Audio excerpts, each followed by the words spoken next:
Premier point que j'aimerais aborder aujourd'hui, l'importance pour les élèves aujourd'hui qui intègrent par exemple une prépa, de vraiment se projeter sur une carrière et non pas un projet, on va dire, à horizon 1 an, 2 ans. Pour te donner quelques chiffres déjà sur la population conforme, on a à peu près 2/3 de nos étudiants qui viennent du top 5 d'écoles de commerce, d'ingénieurs. Forcément que si vous voulez faire de la finance, au plus vous avez une école qui est haut dans le classement, au mieux c'est pour vous. Ça, Oui, c'est sûr. C'est logique, quoi. Mais de toute façon, tu sais, il n'y en a aucun étudiant qui réussit à décrocher un stage dans ces métiers-là sans avoir eu une préparation.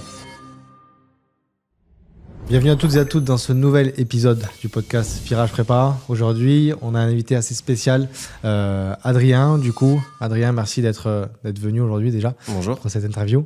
Je te laisse te présenter rapidement, présenter ton parcours, qui tu es aussi. Ok, parfait. Écoute, donc moi c'est Adrien Rosenberg. Pour parler très rapidement de mon parcours, parce que ça commence à dater maintenant, j'avais fait des études de finance à l'université Paris-Dauphine. Le master finance et notamment le master 2 225 qui est un peu connu en finance d'entreprise. Et puis j'avais démarré ma carrière en M&A à la Société Générale, où j'ai travaillé pendant 2 ans. Et suite à ce projet-là, j'ai rejoint, après quelques années, Alumni, qui donc a été monté par Michael Ohana en 2012. Alumni, c'est une structure de préparation aux entretiens en finance et en conseil en stratégie. Donc ça fait maintenant plus de 13 ans qu'on existe. On a formé plus de 8000 candidats. Et en fait, en réalité, on a 3 métiers. Le premier, c'est l'accompagnement des étudiants pour décrocher des stages et des carrières en finance et en conseil. Et les 2 autres métiers qu'on a, qui sont plus pour les entreprises, moins connus des étudiants, c'est tout d'abord de la formation professionnelle, où on forme des banques d'affaires et des fonds d'investissement, des fonds de private equity principalement sur des sujets assez techniques en finance. Et le dernier métier qu'on a, c'est la chasse de tête, où là, on a principalement des fonds de private equity et des hedge funds qui vont venir nous voir pour sourcer des talents qui, en général, ont entre 2 et 15 ans d'expérience pour leurs équipes d'investissement principalement. Ok, très bien. Merci pour cette présentation. Donc, plus de 13 ans d'ancienneté au final pour Alumni déjà. Qu'est-ce qui t'a motivé à l'époque à rejoindre Michael du coup, dans ce projet-là ? En fait, ma venue chez Alumni, c'est le fruit d'un très très grand hasard. J'ai rencontré Michael complètement par hasard dans un bar. On avait une connaissance en commun et on a sympathisé. Et puis un jour, il postait sur LinkedIn qu'il cherchait des formateurs pour accompagner les étudiants sur des entretiens en M&A. Okay. Donc ce que je faisais avant. Et moi, j'étais en train de me poser des questions sur ce que je voulais faire et je lui ai dit que j'étais dispo. Donc j'ai commencé à donner des cours comme ça. Et début 2016, il est parti monter une boîte à San Francisco. Il était incubé chez Y Combinator et il m'a proposé de gérer Alumni à sa place. Et donc tout 2016, lui, il était là-bas à ASF et moi, j'étais ici à m'occuper d'Alumni. Ça s'est très bien passé. Et quand il est revenu à Paris et qu'il a laissé tomber son projet à ASF, il m'a proposé de rester. Et donc de continuer avec lui. Moi, je m'occupe vraiment de la partie formation des étudiants et c'est lui qui a développé surtout l'activité chasse de tête. Ok, très bien. Pour ceux qui ne savent pas, Y Combinator, donc YC, c'est l'incubateur le plus célèbre, on va dire, au monde aujourd'hui, dans lequel il y a par exemple Airbnb, Stripe, toutes les plus grosses startups au monde. Donc c'est vraiment quelque chose d'exceptionnel. Ok, très bien. Mais écoutez, on va commencer ce podcast. Premier point que j'aimerais aborder aujourd'hui, l'importance pour les élèves aujourd'hui qui intègrent par exemple une prépa, de vraiment se projeter sur une carrière et non pas un projet, on va dire, à horizon 1 an, 2 ans, mais vraiment une carrière, donc du début de la prépa jusqu'à après le trajectoire qui décide de choisir, quoi. Moi, en fait, déjà, je vais surtout me focaliser sur deux grandes lignes de métier, c'est-à-dire la finance et le conseil, parce que ce sont mes domaines de prédilection. Mais c'est très important de se projeter le plus tôt possible, parce que ce sont 2 domaines qui sont hyper compétitifs. Vous avez un nombre d'étudiants conséquent qui veulent intégrer ces métiers pour un nombre de places évidemment très très limité.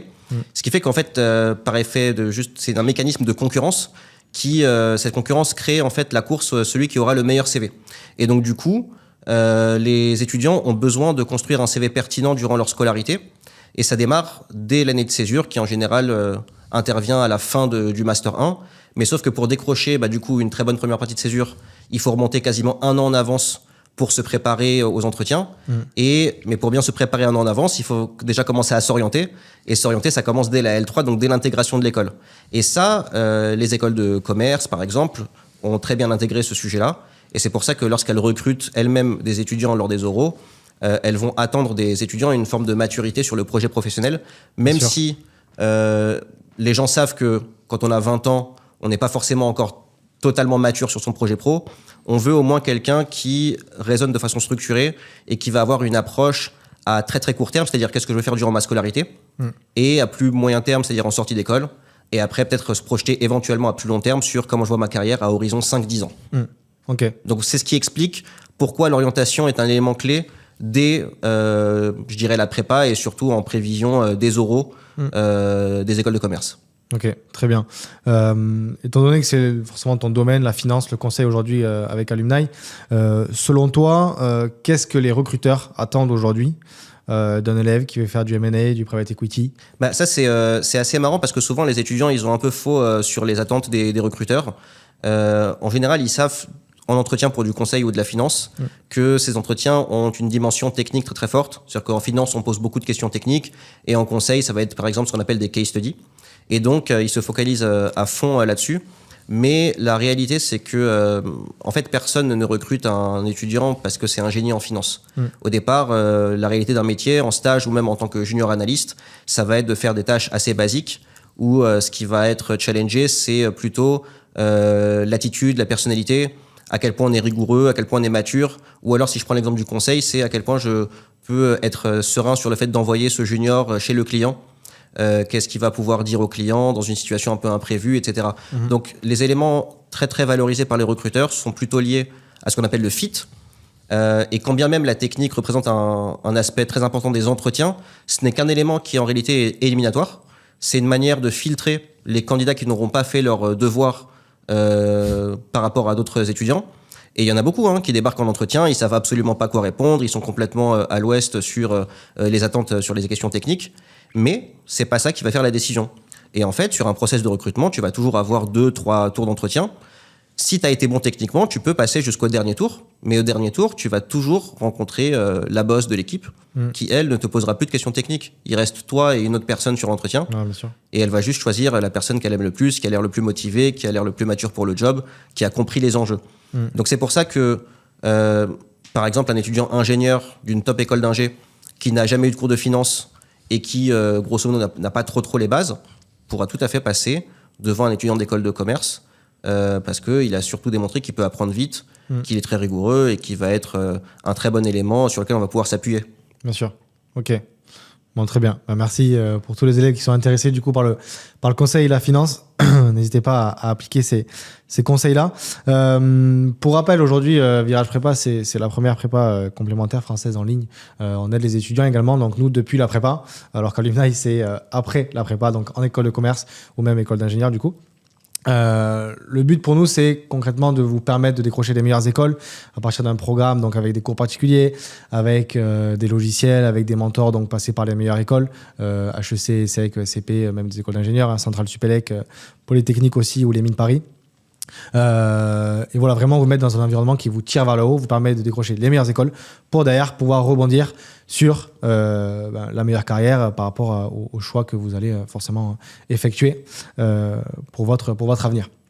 Et d'ailleurs, on a aujourd'hui fait un partenariat avec Alumni qui va vous permettre à vous, en tant qu'élève de prépa ou bien d'école aussi, de vous proposer des conférences tout au long de l'année, notamment une première conférence en février sur les entretiens de personnalité pour vous aider, et pas forcément pour ceux qui veulent faire du conseil ou de la finance, mais déjà pour les entretiens de personnalité des écoles. Donc on aura la chance d'avoir Alumni qui interviendra à ce moment-là. Très bien, merci pour ces indications pour les élèves. J'aimerais revenir par rapport aux écoles. On parle souvent de HEC, l'ESSEC, le SCP, les meilleures écoles, top écoles ou même les écoles d'ingé, Polytechnique, Centrale, les Mines. Aujourd'hui, d'après ce que j'ai compris, vous avez aussi des élèves qui viennent pas forcément des grandes écoles, des grandes écoles, on va dire top 5. Vous avez des élèves du top 10 aussi. Est-ce que tu peux expliquer aussi aux élèves qui sont dans une école du top 10, qui ont peut-être peur de ne pas avoir leur chance dans tout ce qui touche au conseil, tout ce qui touche à la finance, est-ce que tu peux leur expliquer concrètement comment ça se déroule avec Alumni, les élèves aussi, si tu penses à des élèves qui ont eu des bons stages en venant d'écoles qui sont pas dans le top 5. Est-ce que tu peux leur expliquer aussi pour les rassurer, quoi? Oui, tout à fait. Nous, pour te donner quelques chiffres déjà sur la population conforme, on a à peu près 2/3 de nos étudiants qui viennent du top 5 d'écoles de commerce, d'ingénieurs, et j'inclus aussi dedans Dauphine et Sciences Po. Et le tiers restant, ça va être tout le reste. Et la particularité en finance, c'est que c'est un milieu qui, même s'il est très sélectif, même si c'est très compliqué de décrocher des stages là-dedans, ça reste un milieu qui va pouvoir donner sa chance à des challengers. Tout le sujet, ça va être, encore une fois, l'orientation et le fait de s'y prendre suffisamment tôt dans son parcours. Parce que ça peut nous arriver d'avoir des étudiants d'écoles hors top 5 qui viennent nous voir. S'ils sont en fin de parcours, c'est très compliqué d'avoir du levier et de la marge de manœuvre pour les accompagner. Mais s'ils viennent suffisamment tôt, on va pouvoir leur proposer aussi tout un projet professionnel, notamment durant leur césure, c'est-à-dire comment je construis mon CV avec certains stages qui peuvent m'amener à faire des stages encore meilleurs, etc. L'objectif étant de réussir en fin d'études à minima, de décrocher le stage qu'on veut, que ce soit en M&A, en sales, en trading. Et donc, oui, clairement, c'est un milieu où si on est hors top 5, on peut décrocher des super stages. Moi, j'ai formé pas mal d'étudiants qui sont entre le top 6 et top 10, on va dire, qui ont parfois des meilleures années de césure qu'un étudiant de l'EDEC ou de l'EM Lyon. C'est tout à fait possible, pour peu que tu décroches un stage très pertinent en première partie de césure, pas forcément dans le top domaine que tu veux. Derrière, comme la finance valorise énormément les expériences professionnelles, si tu commences déjà à faire un premier stage intéressant, derrière, tu vas pouvoir décrocher des super stages et être en concurrence avec ces top écoles. Moi, j'ai pas mal d'étudiants, par exemple, aussi en BBA, BBA de l'EDEC, de l'ESSEC, de l'EM Lyon, qui terminent leurs études avec, par exemple, un stage en M&A chez Natixis CIB ou Natixis Partners, peu importe, chez un Edmond Rothschild. J'ai même vu parfois un ISEG arriver en stage M&A chez BNP Large Cap. Donc voilà, c'est tout à fait possible, mais le gars de l'ISEG, il n'arrive pas chez BNP Large Cap du premier coup. Il a commencé avec un premier stage en Transaction Services, puis ensuite il a fait du M&A dans une boutique. Il s'est construit un parcours cohérent. Mais pour avoir de la cohérence à horizon 2-3 ans, il faut vraiment s'y prendre à l'avance. Bien sûr. Bon, c'est pareil que les concours de prépa. Hein. Ce qu'on disait tout à l'heure, hein, c'est que nous, au sein de Virage Prépa, on a plus de 90% de nos élèves aujourd'hui qui intègrent les meilleures écoles, donc le top 5 principalement. Mais on ne peut pas faire des miracles non plus. C'est-à-dire que si un élève vient à 2 mois des concours en disant je veux passer de 8 à 15 en maths, bah forcément que c'est très compliqué pour nous aussi. Et c'est un peu le même système pour vous, hein, de se dire c'est vraiment une préparation long terme pour derrière décrocher les meilleurs résultats possibles, quoi. Bah, je pense qu'en fait, la réalité, c'est que plus tu t'y prends tard et plus tu laisses le facteur chance influencer énormément sur tes résultats. Donc, quelqu'un qui se prépare 2 mois avant, peut-être qu'il peut, sur un coup de bluff, avoir de la chance et tomber sur les bons exos au concours ou je ne sais quoi. Bah, pour les stages en finance, c'est pareil. Si tu te prépares à la dernière minute, peut-être tu auras de la chance avec un entretien où tu vas avoir exactement les questions que tu maîtrises. Ou alors, tu vas avoir des trucs que tu n'as jamais vus, que tu n'as pas assez travaillé, et tu vas du coup regretter de ne pas t'être pris la tête un peu sur ces sujets 10-12 mois avant cette date. Bien sûr. Ouais, non, mais c'est sûr qu'il y a la probabilité de l'intégrer est beaucoup plus élevée si on s'y est pris vraiment à l'avance. Ok, très bien. On va passer maintenant sur la partie plutôt orale de personnalité. Forcément qu'aujourd'hui, c'est quand même votre domaine aussi au sein d'Alumni. Ce qu'il faut comprendre aujourd'hui et ce qui est important pour vous et même pour Virage Prépa et je pense pour toutes les personnes aussi qui recrutent aujourd'hui des stagiaires, c'est que l'entretien de personnalité, on va dire, c'est pas vraiment un oral scolaire, c'est plutôt on va dire un oral de sélection qui est fait comme tu l'as dit tout à l'heure, hein, par rapport à vraiment le profil de l'élève. Même s'il n'est pas dans une top école, bah derrière il peut quand même s'en sortir très bien, même mieux que des élèves dans les top écoles s'il arrive à se démarquer. Qu'est-ce que les écoles aujourd'hui testent réellement sur les élèves qui viennent passer les entretiens de personnalité, ou même tu peux expliquer aussi directement pour les recruteurs au niveau du conseil de la finance, qu'est-ce qu'ils testent concrètement sur les élèves? Bah, je pense que ce qu'ils testent principalement pour les élèves, déjà ça va être leur motivation. Donc, est-ce qu'ils ont compris pourquoi ils ont postulé dans cette école, pourquoi ils veulent l'intégrer plus qu'une autre? Donc, en gros, ça va être de bien regarder, j'imagine, le programme, les échanges, tout ce que l'école a à offrir à l'étudiant. Ce qu'ils vont regarder aussi, évidemment, c'est est-ce qu'il a un peu travaillé son projet professionnel.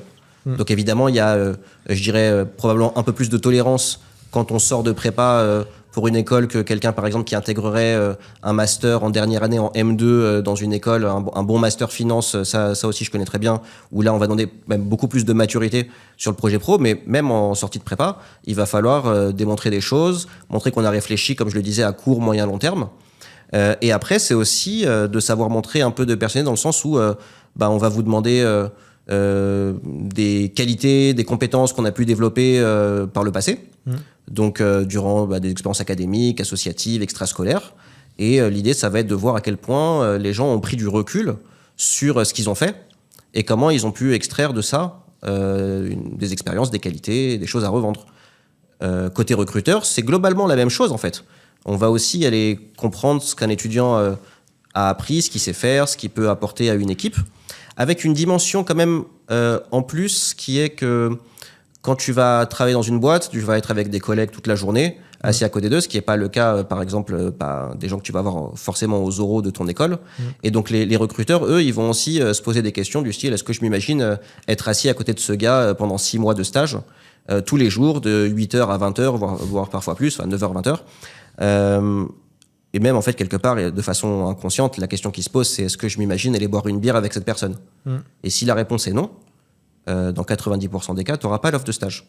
Parce que c'est des milieux où les gens sont très, très potes entre eux dans le travail et même en dehors du travail. Un point qui est important à comprendre dans la finance et le conseil, c'est que c'est pas comme décrocher un job chez L'Oréal, chez Total, enfin en gros une grosse boîte classique, où là tu peux arriver en contrôle de gestion par exemple, et ton N+1 il a peut-être 8 à 10 ans de plus que toi. Et donc tu crées pas forcément du lien. Quand tu arrives en finance, en M&A, en trading ou au conseil en strat, en tant que junior qui sort d'école, tu vas intégrer une promo de junior qui intègre comme toi la structure. Et donc, il y a toujours, en fait, cet esprit un peu d'école de commerce et d'école d'ingénieur, où les gens, ils ont le même âge, ils ont les mêmes centres d'intérêt, ils ont peut-être les mêmes potes, les mêmes... voilà. Et du coup, ça crée une ambiance assez friendly, famille, où les gens, ils sont potes entre eux, ils sortent ensemble. Et tu vois, comme je t'ai dit, je commence à avoir un peu d'âge. Donc, par exemple, j'ai fait pas mal de mariages d'anciens collègues, ou même d'un ancien stagiaire que j'avais eu en M&A. Et ce qui est drôle, c'est que très souvent, dans ces mariages, les témoins du marié ou de la mariée sont pour beaucoup des collègues du M&A, du conseil en strat. Donc, ça, tu penses que c'est principalement, surtout pour la finance, conseil je pense que c'est très lié à la finance et au conseil, parce que, comme je le disais, tu évolues dans un univers où les gens ont le même âge que toi. C'est-à-dire que, grosso modo, les gens qui sont au bureau avec toi, ils ont entre 0 et 3 ans de plus que toi, parce que les big boss, eux, ils sont dans d'autres bureaux, ils sont moins accessibles, mais donc tu es toute la journée avec des gens qui ont le même âge que toi. Donc évidemment, tu deviens pote avec eux, ce qui est très différent d'un job dans des boîtes beaucoup plus classiques, comme je le disais. Okay. Donc ça, c'est un truc à intégrer, c'est qu'il faut réussir aussi à se faire, je dirais, apprécier sur le plan purement personnel par les recruteurs quand on est en entretien. Et c'est pas facile, en fait, de trouver ce subtil équilibre, je dirais, entre montrer qu'on est suffisamment sérieux pour le job sans être trop boring et en même temps montrer qu'on est quelqu'un de sympa sans être trop à l'aise. Moi, surtout en quelques heures ou quelques minutes, quoi, d'entretien. Exactement. Ça va très vite. Ouais. Et les gens, en fait, ils se font une opinion de toi très très vite. En général, en 10 minutes, ils savent s'ils t'aiment bien ou s'ils ne peuvent pas te blairer. Ok. Est-ce que tu penses, ça c'est une question que je pense que beaucoup de candidats se posent, est-ce que tu penses que le jury, on va dire, ou la personne qui veut te recruter, le recruteur, c'est au bout de 10-15 minutes déjà s'il va te prendre ou non, ou est-ce qu'il y a vraiment derrière un protocole, un process bien réfléchi ? Alors, évidemment, ce n'est pas une vérité qui s'applique tout le temps, mais dans la plupart des cas, je dirais que oui, dans les 10 premières minutes de l'entretien, le recruteur sait à peu près si... par exemple, déjà, il n'a pas du tout envie de te recruter ou pas. C'est-à-dire que si, en général, l'entretien commence comment ? Tu te présentes. Et ta présentation, la façon dont tu parles, la façon dont tu t'exprimes, le ton de ta voix, comment tu te tiens, même, tu sais, avant même tout ça, quand le gars arrive dans la salle et que tu te lèves, tu lui serres la main, rien qu'à la façon de serrer la main, les gens ont déjà une opinion sur toi. Tu vois, si tu as la main molle, moite, etc., déjà, tu envoies des mauvais signaux. Et donc, toute cette énergie-là que tu vas transmettre ou pas, en 10 minutes, les gens se font plutôt une opinion. Après, tu peux faire une impression assez moyenne là-dessus et retourner tout l'entretien, toute cette mauvaise phase, parce que tu as été très bon techniquement, parce qu'ensuite, tu as eu des réponses très, très rationnelles, assez pertinentes. Donc, les gens, ils sont pas non plus figés. Et après, encore une fois, ça dépend des gens. Tu as des gens qui, parfois, qui jugent les autres très rapidement, ils veulent pas sortir de ce jugement. Et tu en as d'autres qui arrivent à se déjuger, à se dire, OK, en fait, je l'ai un peu jugé trop vite, etc. Donc, il y a de tout. Mais globalement, en 10 minutes, les gens se font une opinion des candidats. Okay. Et moi, je peux te le dire même sur les formations qu'on donne. Donc, c'est toujours en présentiel, c'est des salles de classe. Et très souvent, les étudiants, je dirais, les étudiants qui sont pas hyper sympas, même parfois un peu détestables, tu vois, voilà, ou par exemple, ils sont un peu arrogants. Très souvent, ils font l'unanimité auprès des formateurs dans le mauvais sens, où les gens vont venir me voir après pour me dire dis-moi, lui, tu l'as vu, il est bizarre, il est lourd, il me pose des questions lourdes, etc. Et à contrario, ceux qui sont très très forts, pareil, ils se font repérer direct par les formateurs, où ils me disent elle, c'est une pépite, elle est hyper smart, elle percute très vite, etc. Donc, tu vois, et les gens, ils se font une opinion très vite des personnes. Ouais. Oui, après, c'est naturel, c'est normal, on va dire. Mais en fait les étudiants oublient à quel point l'aspect humain est très important dans le monde du travail et donc dans le monde du recrutement. Et donc, ils aimeraient bien qu'un recrutement, ce soit la même chose qu'un examen, c'est-à-dire en gros des exos que je maîtrise à la perfection. Mais en fait, c'est pas du tout ça. C'est pas une logique d'examen du tout. Oui, il y a le côté humain qui est hyper Exactement. important. Ouais. Et c'est pour ça, et j'imagine qu'on va aborder le sujet, c'est pour ça que c'est pas parce qu'on est à HEC qu'on va décrocher Goldman Sachs ou Morgan Stanley. Ça en ira, Et c'est pas parce qu'on est, par exemple, je sais pas, pour donner un nom, à Neoma, par exemple, qu'on peut pas décrocher une grosse banque large cap pour faire du M&A. Voilà. Il y a d'autres aspects qui rentrent en considération. Et heureusement d'ailleurs. Ça, on y viendra après. Tu parlais de motivation. Alors, tu as déjà un peu répondu quand même à ma question. Mais selon toi, comment rendre une motivation en finance conseil légitime ? Si tu veux bien expliquer et rendre légitime ta motivation pour la finance, déjà, il faut un peu comprendre cet univers et les différents métiers et pourquoi chaque équipe avec qui elle interagit, pour quel genre de client, etc. Parce qu'il y a un champ des possibles qui est énorme dans le monde de la finance. Il y a des métiers qui sont vraiment très, très différents. Donc déjà, une bonne compréhension des métiers. Ensuite, je pense c'est aussi avoir une bonne compréhension de ce que tu peux aller de façon légitime décrocher en fin d'études. Par exemple, tu as des métiers en finance qui sont quasiment impossibles à décrocher en sortie d'études. Typiquement, le private equity, ça, c'est un truc à horizon de 2-3 ans d'expérience. Donc, c'est pas un objectif en général très réalisable, sauf exception, en sortie d'école. Donc voilà, montrer que tu as compris les dynamiques du marché du travail. Et puis après, c'est aussi montrer un peu que tu as compris quels sont les enjeux, les qualités nécessaires pour faire le job. Certains métiers demandent des qualités techniques et opérationnelles très fortes. Par exemple, en finance de marché, savoir coder, c'est important, notamment en Python, par exemple. Alors que pour faire du M&A, la réalité, c'est que pour arriver en stage, tu n'as pas besoin d'avoir développé des compétences spécifiques. Ça, c'est une question d'ailleurs qu'on me pose souvent, c'est est-ce qu'il y a des formations, des certifications que je peux passer qui vont m'aider à valoriser mon CV pour décrocher des jobs en M&A? La réponse est globalement non. Il n'y a pas grand-chose à faire en dehors des cours. Ok. Non, mais ça, c'est intéressant pour les élèves qui nous regardent. Autre question aujourd'hui, les erreurs classiques dans la construction du discours d'un élève, d'un candidat. Est-ce qu'il y a des erreurs qui reviennent souvent, selon toi ? Est-ce qu'il y a des erreurs qui sont rédhibitoires ? Alors, sur des erreurs rédhibitoires, c'est compliqué à dire. Je dirais que si, par exemple, on vise certains métiers qui nécessitent certaines qualités et que quand on parle de soi, on ne met pas du tout en avant ces qualités, ou alors même qu'on va dire que c'est nos points faibles ou des choses comme ça, évidemment que ça va commencer à poser problème pour convaincre quelqu'un. Je trouve qu'une erreur classique des étudiants, c'est notamment lors de la présentation. Okay. Quand ils se présentent, en général, on va leur demander peut-être de dérouler leur CV, d'expliquer un peu leur parcours, et très souvent, l'erreur classique, ça va être de faire une liste de ce qu'ils ont fait de façon chronologique, ce qui est en soi bien parce que c'est le squelette, mais ce qu'il faut aussi, c'est raconter un peu une histoire. C'est raconter son parcours, et donc là où il faut se focaliser aussi, ça va être par exemple d'expliquer les transitions. Pourquoi j'ai fait ci après avoir fait ça, quand j'ai fait cette expérience, qu'est-ce que ça m'a appris, qui m'a donné envie derrière d'aller voir autre chose, pourquoi, etc. Et donc en fait, c'est le lien entre ces différentes expériences qui permettent de construire un discours assez solide. C'est très très vrai pour la présentation, c'est assez criant, c'est-à-dire que ça se voit très très vite. Et je pense que c'est globalement un sujet aussi qu'il faut prendre en compte quand on va répondre à d'autres questions de motivation ou des questions plus précises sur soi, de personnalité. Un autre point en général assez classique, c'est que les gens vont avoir tendance à pas donner d'exemple. Donc en fait, si tu veux m'expliquer que tu as des qualités, par exemple en termes de rigueur, de leadership, de relationnel, de capacité d'analyse, ok, mais pour que je puisse te croire, j'ai besoin que tu me montres un exemple que tu as développé durant une situation en particulier.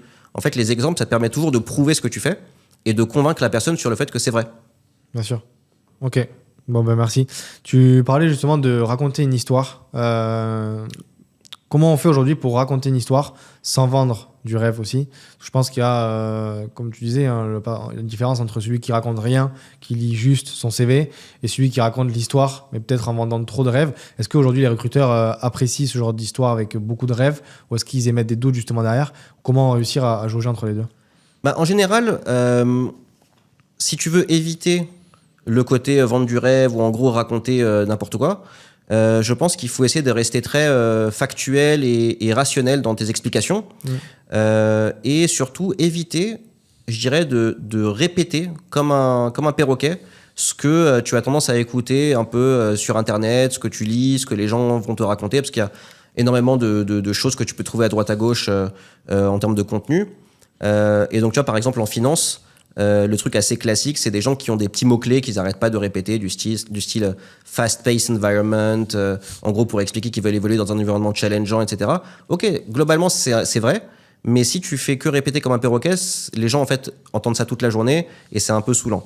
En revanche, si tu te bases sur des éléments très rationnels, donc par exemple, quand tu dis que tu veux bosser dans un environnement challengeant, pareil, donne-moi un exemple, explique-moi concrètement pourquoi cet environnement challengeant t'intéresse et pour montrer un exemple, il faut que tu aies une situation concrète de travail que tu as comprise parce que tu t'es renseigné, tu as parlé avec des pros, ils t'ont raconté leur quotidien et eux, ils t'ont raconté concrètement qu'est-ce que c'est le challenge de tel ou tel métier. Et c'est à peu près comme ça que tu dois t'en sortir. C'est avec du rationnel, du concret, où là, en fait, on va sortir un peu parfois du bullshit que les gens vont te raconter. Ouais, ok. Bon, ok, merci pour ces conseils. On va parler du coup de ce que tu disais tout à l'heure par rapport aux écoles. Un élève qui est à HEC par rapport à un élève qui est à Audencia ou Neoma, qui sont d'excellentes écoles évidemment, mais qui ne sont pas le top du panier. C'est quoi aujourd'hui, toi, ta vision des choses par rapport à toutes ces écoles-là, même par rapport aux écoles d'ingénieurs? On parlait juste avant du fait qu'un élève aujourd'hui en école d'ingénieur peut potentiellement avoir pas mal d'opportunités en comparaison à un élève d'HEC par rapport à avant notamment. C'est quoi ton recul par rapport à tout ça? Expliquer clairement aux élèves aujourd'hui. En fait, si tu veux, c'est difficile pour tout le monde, c'est ça la réalité. Parce que quand tu arrives à HEC, ton ambition, si je prends l'exemple du M&A, parce que c'est le métier classique que tout le monde veut faire, si tu veux faire du M&A, quand tu es à HEC, tu vas viser quoi? Tu vas viser Goldman, Morgan Stanley, JP Morgan, Lazard, Rothschild. Et tu vas le viser dès le début, dès ton premier stage de césure. Donc déjà de base, ton niveau de difficulté, il est gigantesque. Et en plus, le pire, c'est que le nombre de recruteurs chez qui tu peux postuler, il est très très faible. Ouais. Donc en fait, la difficulté pour un HEC, elle n'est pas moins grande que pour comme tu dis, un Audencia, si je prends ton exemple, qui lui va évidemment viser un panel plus large, mais avoir aussi plus de difficultés à décrocher des entretiens dans ces structures-là. Tu vois? Donc globalement, c'est difficile pour tout le monde et tu as plus de gens qui galèrent et qui sont déçus à très court terme que de gens qui réussissent facilement, etc. Ayant dit cela, comme je le disais aussi, la finance, c'est un milieu qui valorise énormément les expériences professionnelles. Et donc, si tu construis un parcours cohérent, notamment durant ta césure, tu pourras aller chercher en fin d'études des super structures hyper challengeantes où, en gros, ils aiment en général plutôt des écoles du top 5. Mais ça, c'est conditionné au fait de faire des bons stages au préalable. Voilà, c'est tout. Ce qui compte, ça va être la finalité. Aussi, le truc important, c'est que quand tu vas être, par exemple, donc, comme je disais à HEC, il y en a énormément qui, sur un premier stage, vont un peu galérer et décrocher un truc qu'au départ, ils considéraient comme pas dingue. Mais une fois que tu as cette première expérience, pareil, ça va décoller très très vite. Et après, il y a aussi, selon les profils des gens, tu as parfois des petites chances de faire la différence parce que, par exemple, si tu es dans une top école d'ingénieur, du top 4, 5, quoi, ça devient une denrée assez rare en finance, puisqu'en général, ils ont tendance à aller plutôt dans la tech, de monter leur boîte, ou même certains vont, par exemple, en conseil en strat. Ouais. Et donc, comme c'est une denrée rare, les recruteurs, quand ils voient le CV d'un étudiant qui a fait les ponts et chaussées, il est très, très heureux et il va avoir tendance à vouloir le sélectionner pour les entretiens parce que des CV de gens d'HEC, il y en a déjà une tonne. Donc là, l'ingé, il va se démarquer un peu à ce niveau-là. Ok. Ouais, parce qu'en fait, mine de rien, aujourd'hui, des élèves qui sortent de HEC, l'ESSEC, le SCP, top 3, en fait, il y en a énormément chaque année. Donc même entre ces écoles-là, ça reste difficile de se démarquer. C'est pour ça que c'est pas parce que tu es à HEC, l'ESSEC ou SCP que tu vas forcément décrocher le Graal dès le premier stage, quoi. Ah non, pas du tout. Et puis en plus, comme je le disais, la réalité, c'est qu'il y a très très peu de jobs disponibles si tu prends la somme de tous les stages dans les top banques américaines et les grosses banques type Lazare, Rothschild, etc. Bon, il y a des stages, mais il n'y en a pas assez pour placer tous les gens du top 3 d'école de commerce. Bien sûr. Donc du coup, oui, il y aura des déçus forcément. Ouais. Et en fait, encore une fois, c'est juste le jeu de l'offre et de la demande. C'est la concurrence. Okay. Donc certains vont avoir leur chance en entretien, d'autres non.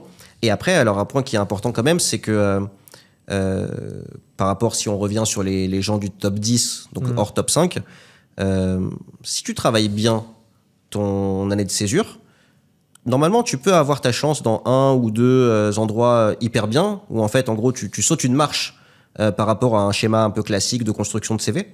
Et donc, tout le challenge pour toi, c'est de ne pas laisser passer cette chance.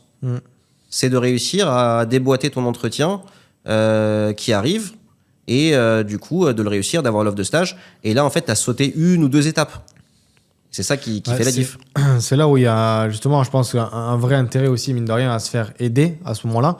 Parce que là, à partir du moment où on a une opportunité qui s'ouvre, qui n'est pas dans un schéma classique, comme tu as dit, à ce moment-là, il faut vraiment la saisir à 100%. Et ça passe aussi par le fait de ne pas rater l'entretien, quoi, logiquement. Mais de toute façon, tu sais, il n'y a aucun étudiant qui réussit à décrocher un stage dans ces métiers-là sans avoir eu une préparation. Donc parfois, c'est une préparation qu'il va avoir, heureusement par chance, seul, parce que peut-être que par son réseau familial, on lui a filé des contacts, des gens qui vont le briefer, lui expliquer. Mais globalement, tu peux pas arriver au talent à ces entretiens. Donc il faut clairement se préparer. Tout le monde, 100% des gens qui réussissent ces entretiens sont préparés. Toute la question derrière, c'est de savoir à quel point tu veux pousser ta préparation, à quel point tu veux laisser le hasard décider pour toi dans les entretiens sur les questions qu'on va te poser, etc. Et toute la question derrière, à horizon de ta carrière, tu sais, c'est que tu démarres ta carrière qu'une seule fois dans ta vie. Et donc, le point de départ de démarrage de ta carrière va influencer énormément la suite. Il y a des parcours encore très, très élitistes en finance où, même si tu as fait HEC, si tu n'as pas démarré dans une grosse banque américaine ou chez un Lazare Rothschild, ces recruteurs-là ne te regarderont pas du tout parce que tu n'as pas démarré dans le bon endroit. Parce que pour eux, tu es considéré comme un mec moyen, quand bien même ce serait faux, tu vois. Mais pour eux, ça détermine la suite. Bien sûr. Ok. Et tu parlais tout à l'heure notamment de la partie tech, ceux qui disent notamment, oui, moi je veux faire sales dans la tech parce que c'est moins dur que le M&A, on travaille moins, on est aussi bien payé. Qu'est-ce que c'est ton avis par rapport à ça ? Alors déjà, je trouve que c'est un sujet qui est passionnant, puisqu'on pourrait en discuter des heures. Donc le M&A versus Sales Tech, en gros, le sujet c'est, oui, en M&A, tu gagnes très bien ta vie, mais ton salaire horaire, il est très bas parce que tu bosses 2-3 fois plus que la moyenne des gens. Alors qu'en Sales Tech, si tu es un bon vendeur, tu auras, avec tes primes, un super salaire équivalent à celui du M&A. Je pense que c'est pas totalement vrai, déjà, pour plusieurs raisons. Mais déjà, premièrement, en Sales Tech, une grosse partie de ton salaire, ça va être tes primes qui sont adossées à des objectifs. Donc, il faut que tu réalises tout le temps tes objectifs pour avoir tes primes et pour avoir ce gros salaire. Et la réalité, c'est que dans le monde de la tech et des sales, pas tout le monde réalise ses objectifs à 100% ou au-delà. La moyenne des gens réalisent parfois sur certains quarters leurs objectifs et parfois non. Et donc, en fait, les gens très très bien payés en tech, c'est les X%, c'est les quelques pourcentages de tous les gens en sales tech. Et même ceux-là, je suis pas sûr qu'ils soient beaucoup mieux payés, voire aussi bien payés qu'en M&A. La réalité, en fait, tu sais, c'est le risque que tu prends, c'est-à-dire la moyenne de salaire des gens. Tu prends la moyenne de salaire des gens qui font du M&A à horizon 4-5 ans versus la moyenne des gens qui font sales tech à horizon 4-5 ans. En moyenne, je peux te dire que c'est sûr qu'en M&A, tu gagnes bien mieux ta vie. Et même sur le rapport du salaire horaire, il faudrait faire le calcul, mais je suis à peu près certain qu'on s'y retrouve. Ouais, puis je pense qu'il y a aussi un rapport où, par exemple, les élèves qui ont fait prépa notamment, ils ont été entraînés, toutes ces personnes, à travailler, à avoir de la pression, à travailler sur le long terme. Et ça rejoint aussi quand même la finance et notamment toute la finance de manière globale. Je pense qu'en finance, c'est connu qu'il faut travailler et c'est normal. Peut-être plus qu'un vendeur dans la tech ou j'en sais rien. Mais aujourd'hui, un M&A, private equity, on parlera aussi après la différence, c'est important, je pense. Mais c'est normal de beaucoup travailler. Les salaires sont aussi en général assez élevés. Peu importe les entreprises, je pense, dans lesquelles on travaille ou les banques. Donc derrière, qui dit gros salaire, qui dit grosse opportunité, dit aussi pas mal de travail. Et je pense que c'est normal. Et les élèves de prépa, principalement, je pense qu'aussi, ils sont davantage entraînés à effectuer ce genre de tâches, quoi. Déjà, avant de te parler de la finance, pour revenir au sales tech, pour avoir parlé avec des gens, je peux te dire que les excellents sales, ceux qui font leur target et qui sont très très forts, ils bossent pas 35 heures par semaine. Ils travaillent grosso modo de 8h30 à 20h30 tous les jours, donc c'est déjà pas mal. Et puis souvent ils bossent même le dimanche parce qu'ils préparent leur semaine de call, de rendez-vous, etc. Donc ça en fait du boulot. Et en fait, il n'y a aucun métier où si tu veux vraiment réussir à fond, tu peux faire des horaires très, très chill. Maintenant, pour en revenir à la finance, et notamment sur l'aspect prépa, oui, la réalité, c'est que quand tu fais, par exemple, du M&A, que tu bosses de longues heures, c'est parce qu'on te demande d'aller au bout des choses, d'aller au fond de tous les sujets. Et tu vois, typiquement, et moi j'en parle de façon encore même très décomplexée parce que j'ai pas fait de prépa. J'ai fait Dauphine et d'ailleurs je sais pourquoi j'ai évité la prépa. C'est pour aussi des raisons personnelles qui sont liées, qui me différencient des gens qui ont fait une prépa. Et j'ai remarqué, quand moi j'ai travaillé en M&A, et même je le remarque aujourd'hui, les gens qui ont fait une prépa, qui ont réussi, qui ont eu des bonnes écoles, c'est souvent parce qu'ils ont travaillé à mort et que quand ils comprenaient pas par exemple un exo de maths, ils le retravaillaient indéfiniment jusqu'à ce qu'ils maîtrisent le sujet. Et c'est une qualité que derrière tu retrouves dans les banques où en fait tu vas retrouver quelqu'un tard le soir au bureau, il est en train de chercher sur Google ou aujourd'hui ChatGPT pour comprendre un sujet de compta, un retraitement, un truc à faire pour analyser une boîte, pour je ne sais quoi.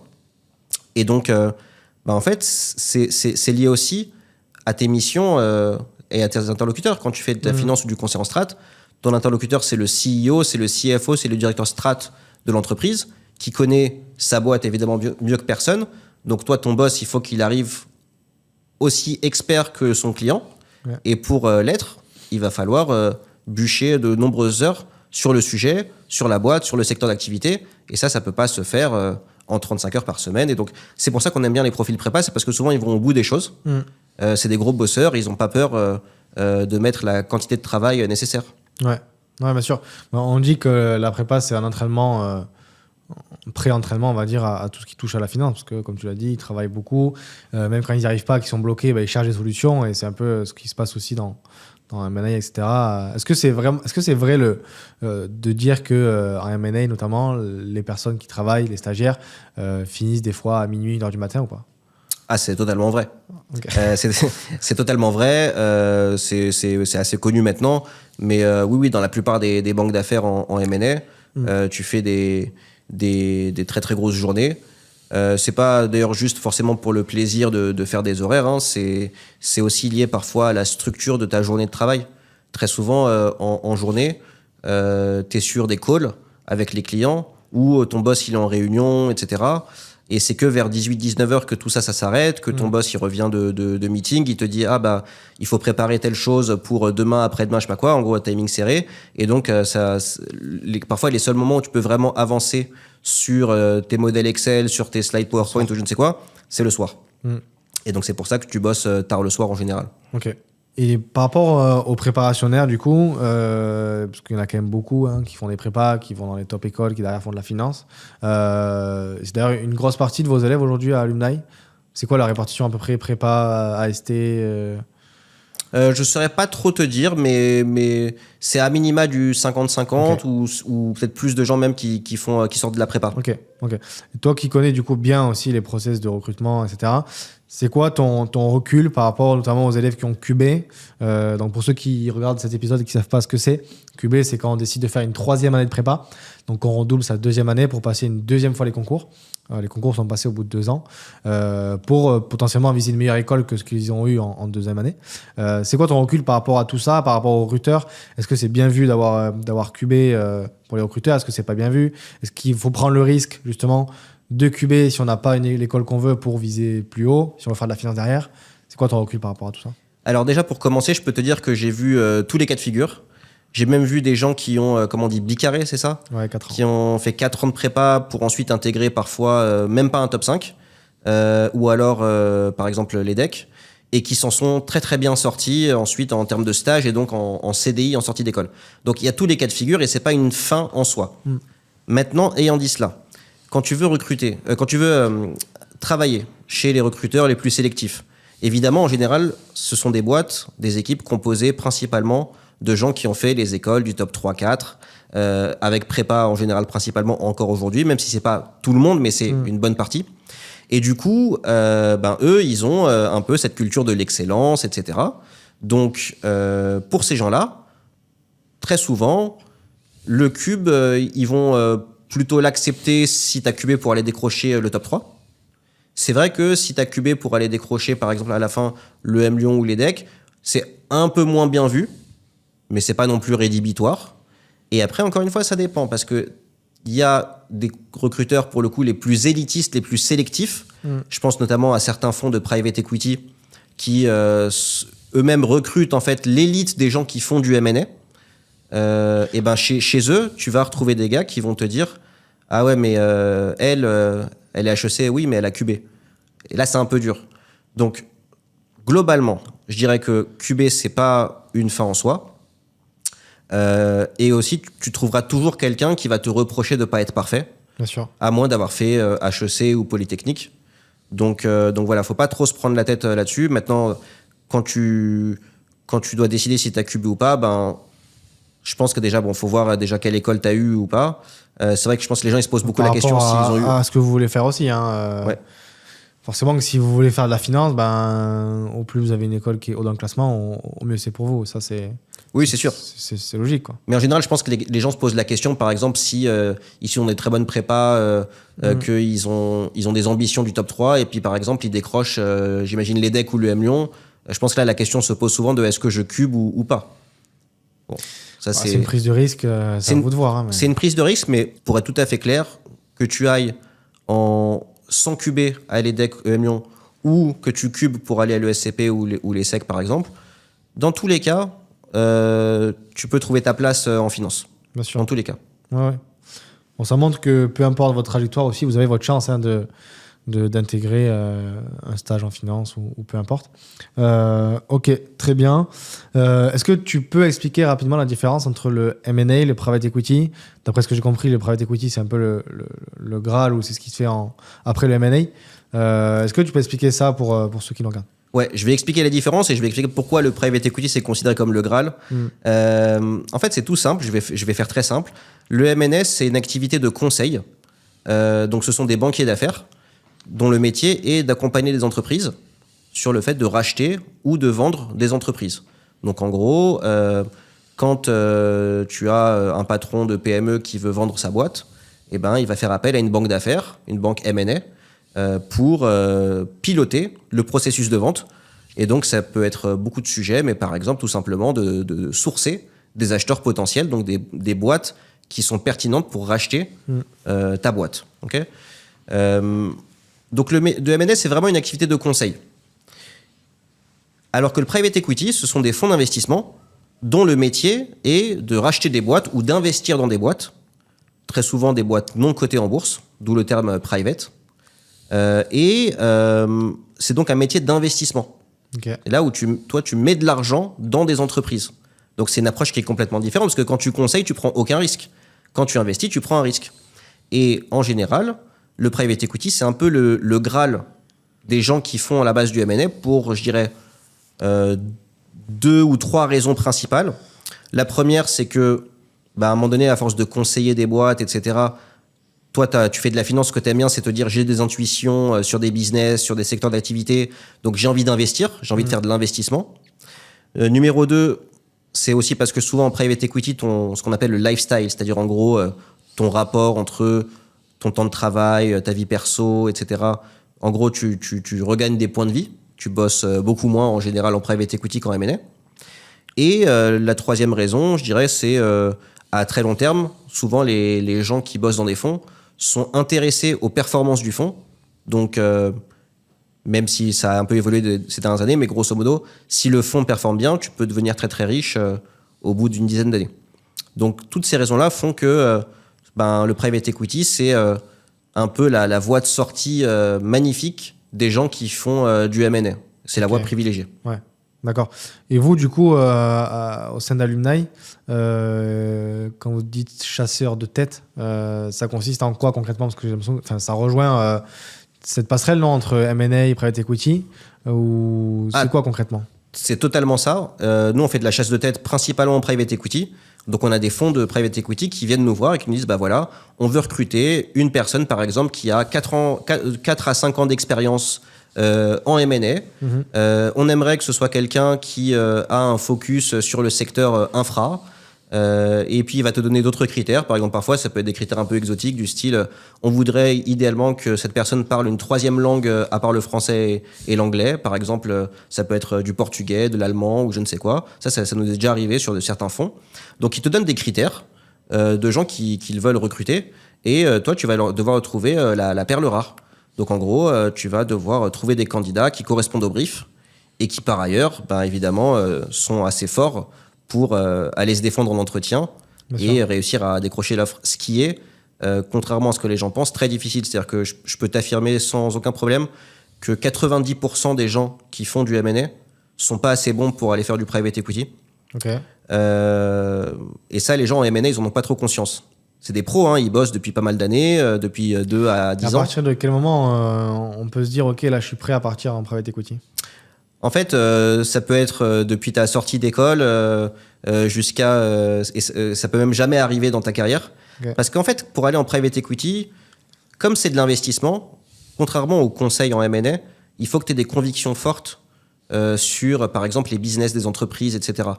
Donc, il y a des gens, ça peut être de très bons conseillers, peuvent être très bons conseillers pour des boîtes, leur dire tu devrais faire ci, tu devrais faire ça. Mais dès que c'est eux qui doivent prendre des décisions et dire je vais investir dans cette boîte-là, je vais mettre 100 millions, 50 millions, 30 millions, peu importe, dans cette boîte, dans ce secteur, là, c'est plus du tout le même métier. Et il y a beaucoup de gens qui pensent être capables de le faire, mais ils ne le sont pas.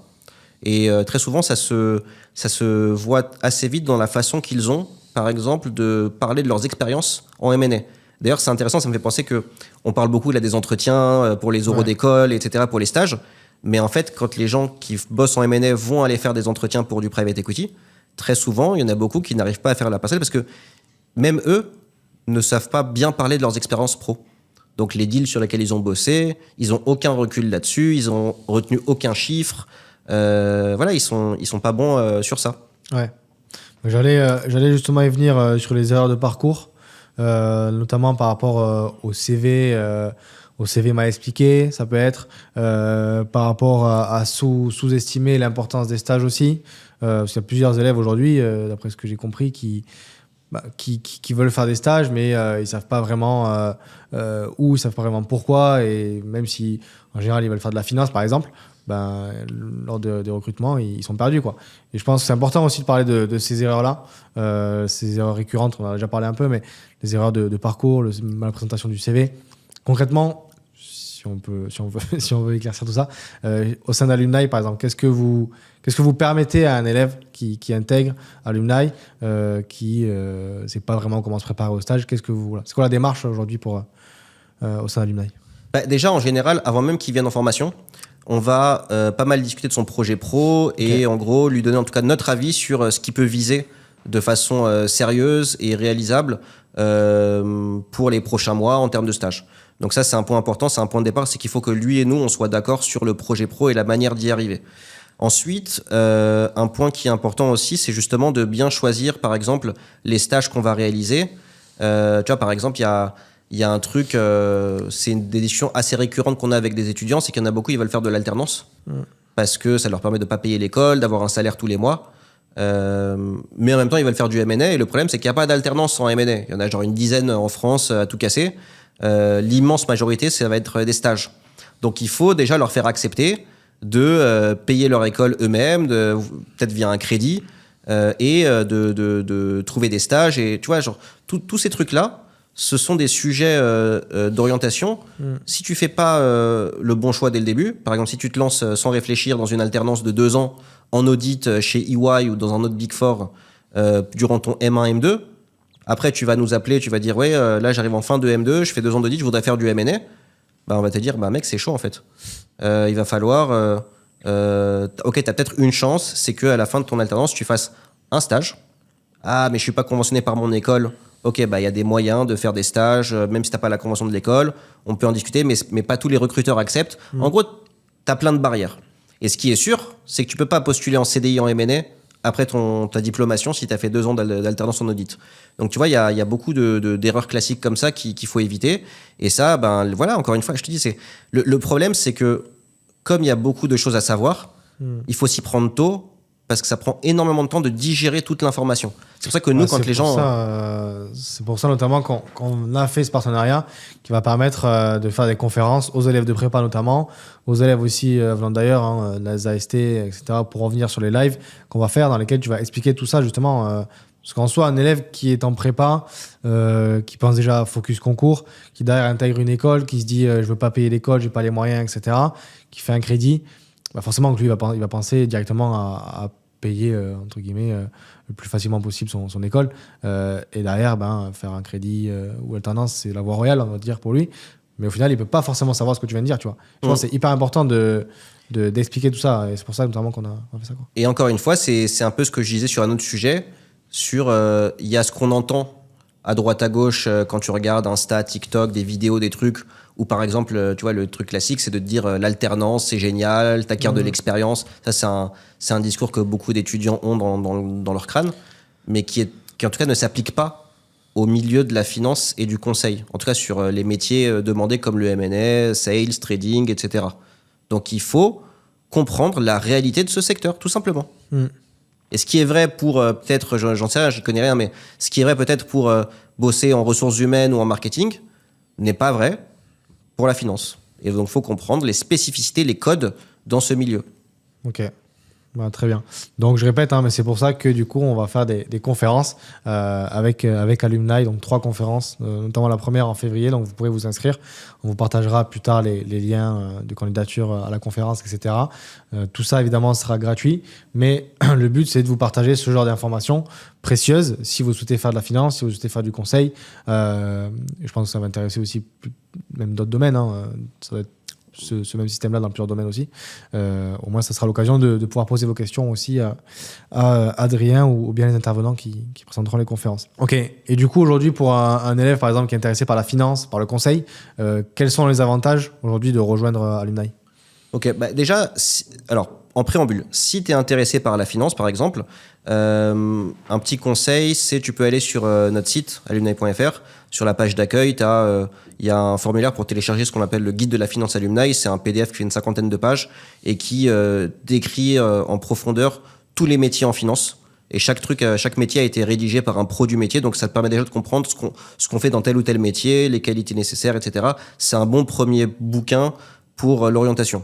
Okay. Ensuite, chez nous, la formation, on va travailler pas mal de choses. Je dirais qu'il y a un triptyque essentiel. Le premier, ça va être... le premier pilier, c'est comment je fais pour décrocher mes entretiens. Parce que ça, c'est la partie la plus compliquée du job. C'est 80% du travail des étudiants. En gros, c'est de postuler et de réussir à avoir l'entretien. Et en fait, on explique, grosso modo, pourquoi il y a des gens qui te disent j'ai envoyé une centaine de CV et lettres de motivation, jamais eu de réponse. En fait, c'est normal. Et on va décortiquer tout ça en formation et donner des conseils sur la façon de décrocher avec ses 10 doigts ces entretiens. Et les deux autres piliers, ça va être évidemment les entretiens techniques, parce que comme je l'ai dit, il y a beaucoup de questions techniques à savoir, et c'est le premier filtre des entretiens. Et après, la partie fit, où là, c'est en gros comment je vais me faire sélectionner, comment je vais montrer que j'ai été suffisamment mature. Ces formations, c'est en présentiel, avec des cours, des workshops, tu as des questions à préparer, tu passes à l'oral, tu as un feedback. Tous les formateurs sont des pros du métier, donc c'est des gens qui travaillent en M&A, en sales, en trading, en conseil en strat, etc. Et ils vont te raconter de l'intérieur comment ça se passe, et surtout que quand ils vont juger ta prestation, ils vont aussi te dire ce que les recruteurs te diront jamais. Un recruteur, quand il te refuse, en général, il va te dire on a pris quelqu'un qui avait plus d'expérience que toi, et basta. Et en fait, ce qui est faux en général, il y a des vraies raisons qu'il peut pas te dire, parce que parfois c'est juste pas sympa de te dire je t'ai pas aimé, je t'ai pas senti, etc. Ouais. Et ici, on va être honnête et on va t'expliquer tout ça. Donc ça, c'est les formations avec tout le contenu. Et en fait, la formation, c'est un kick-off, c'est un point de départ. C'est un point de départ pour la suite, où tu vas devoir travailler avec tout ce qu'on va te donner. Et tu as des outils de suivi. Les outils de suivi, c'est quoi? C'est par exemple, tu as le forum Alumni, c'est une plateforme privée de tous nos anciens candidats où ils ont posté tout leur compte rendu d'entretien, classé par banque, par ville, par métier, par type de stage. Et il y en a plus de 15 000.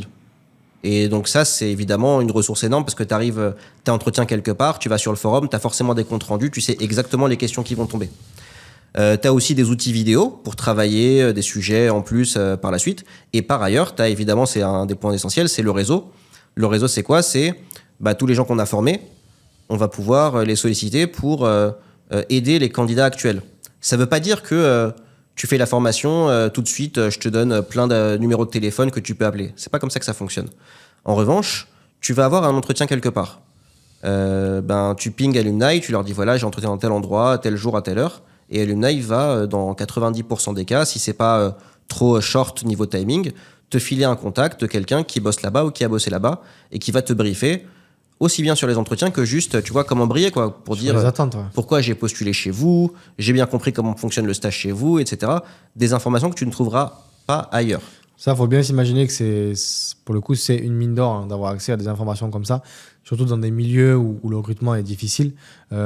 Simplement le fait d'avoir le contact d'un ancien, de pouvoir lui parler, de comprendre les attentes de l'entreprise, c'est une ressource qui est exceptionnelle, quoi. Oui, bien sûr. Et puis en plus, si tu veux, ça montre que tu as fait tes devoirs, de te renseigner. Ouais.